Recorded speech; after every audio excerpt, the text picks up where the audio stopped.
బంగారు నగలు తాకట్టు పెట్టబోతున్నారా? వద్దు. తక్కువ డబ్బులు ఎక్కువ వడ్డీ ఎందుకు? సింపుల్గా శ్రీ స్టార్ గోల్డ్ కంపెనీకి రండి. German technology, purity check, best online రేట్లో అమ్మి 2 minutesలో క్యాష్ని ఇంటికి తీసుకువెళ్ళండి. ప్రశాంతంగా ఉండండి. నమస్తే, welcome to R Telugu entertainment. Prashanth Varma, Teja Sajja combination లో హనుమాన్ మూవీ వచ్చి ఇప్పుడు నెక్స్ట్ ఇయర్ సంక్రాంతితోని దాదాపు 2 years దగ్గరికి వస్తుంది. 2025 సంక్రాంతికి జై హనుమాన్ మూవీని రిలీజ్ చేస్తా అని ప్రశాంత్ వర్మ అయితే అప్పట్లో చెప్పిండు.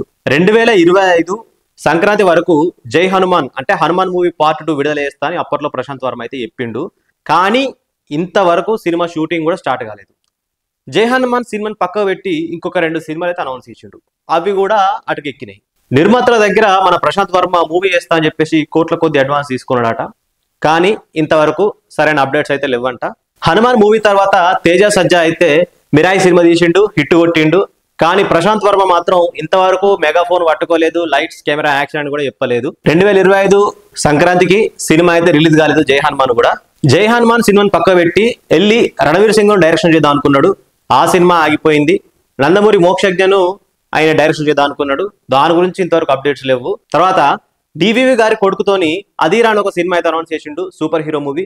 దాని గురించి కూడా ఇంతవరకు అయితే అప్డేట్స్ అయితే లేవు. ఇన్ని సినిమాలు ఆగిపోయినాయి కాబట్టి తప్పు అవతలది కాదు, ప్రశాంత్ వర్మ దగ్గరనే ఉన్నది అని చెప్పేసి చాలా మంది ప్రొడ్యూసర్లు అయితే అనుకుంటున్నారట.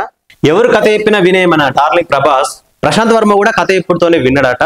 ఆ కథ మన డార్లింగ్ ప్రభాస్ ఓకే అన్నడో లేదో, బట్ ప్రభాస్ ఇంకా ప్రశాంత్ వర్మ సినిమా చేయబోతున్నారని ఒక టాక్ అయితే బయటకు వచ్చింది. కానీ ప్రభాస్ గారి చేతిలో ఇప్పుడు చాలా సినిమాలున్నాయి. అవన్నీ అయిపోయేదాకా డేట్స్ ఇవ్వద్దు, ఎలాంటి అనౌన్స్మెంట్లు లేదని ప్రభాస్ అయితే అనుకుంటున్నారట. ప్రభాస్ ఇప్పుడప్పుడే మూవీ డేట్స్ ఇవ్వడం తెలిసినా కూడా ప్రశాంత్ వర్మ ప్రభాస్ ఎంబడి పడుతున్నాడట, సినిమా చేద్దాం అని. ఈ విధంగా అయితే బయట టాక్ నడుస్తుంది. సప్పుడేక హనుమాన్ 2 సినిమా తీసుకోక ఇటో గంతు అటో గంతు వేసిండు మన ప్రశాంత్ వర్మ. ఇప్పుడు ప్రశాంత్ వర్మ సినిమాటిక్ యూనివర్స్ లో 20 స్క్రిప్ట్లు రెడీగా ఉన్నాయి. మొదటి దశలో 6 సినిమాలు విడుదల చేస్తా అని అప్పట్లో అయితే ఆయన అన్నాడు.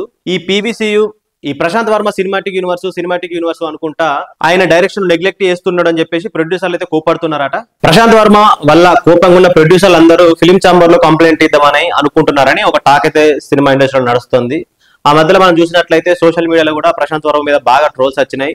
కొద్దిసేపు రణవీర్ సింగ్ తో సినిమా అంటూ, కొద్దిసేపు మోక్షజ్ఞతో సినిమా అంటూ, కొద్దిసేపు డివి కొడుకు గారితో సినిమా అంటూ, ఇంకో పక్క ప్రభాస్ తో సినిమా అంటూ, అసలు ఏం చేస్తున్నావు అన్నా అని చెప్పేసి ఆ మధ్యలో ట్రోల్స్ అయితే వచ్చినాయి సోషల్ మీడియాలో.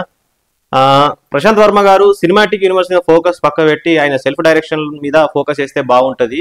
ఎందుకంటే సినిమాటిక్ యూనివర్స్ చేయొచ్చు తెలుగులో కూడా, మార్వెల్ సినిమాటిక్ యూనివర్స్ లెక్క, డీసీ ఎక్స్టెండెడ్ యూనివర్స్ లెక్క. కాకపోతే ఏంటంటే దానికి ఒక మంచి ప్రొడక్షన్ హౌస్ సపోర్ట్ ఉండాలి. ఒక వ్యక్తిగతంగా ఆయన చేయడం అనేది మేబీ పాసిబుల్ అవుతుంది కావచ్చు, కానీ ఒక్కడే అంత భారాన్ని మీదేసుకుంటే కొంచెం ఇబ్బంది అవుతుంది. ప్రశాంత్ వర్మ గారికి ఒక హిట్ అయితే ఉంది హనుమాన్, మంచి కమర్షియల్ హిట్ అయితే ఉంది కదా. హనుమాన్ 2 కోసం అయితే జనాలు వెయిట్ చేస్తున్నారు. సో ఆ సినిమా తీస్తే అయితే బాగుంటది. బట్ ఇవన్నీ పక్క పెట్టి సినిమాటిక్ యూనివర్స్ అని ఇన్ని మూవీస్ ని హ్యాండిల్ చేయడం ఆయనకి ఇబ్బంది అవుతుందేమో. సో అదన్నమాట. ప్రశాంత్ వర్మ గారు సినిమాటిక్ యూనివర్స్ అంటూ టైం వేస్ట్ చేయకుండా ప్రస్తుతం ఆయన చేతిలో ఉన్న మూవీస్ ని కంప్లీట్ చేసేసి తెలుగు ప్రజల్ని మంచిగా ఎంటర్టైన్ చేయాలని కోరుకుందాం. ఈ వీడియో కనుక మీకు నచ్చినట్లయితే తప్పకుండా లైక్ చేయండి, కామెంట్ చేయండి, షేర్ చేయండి. మా R Telugu entertainment YouTube channel ని తప్పకుండా సబ్స్క్రైబ్ చేసుకోండి. Thanks for watching.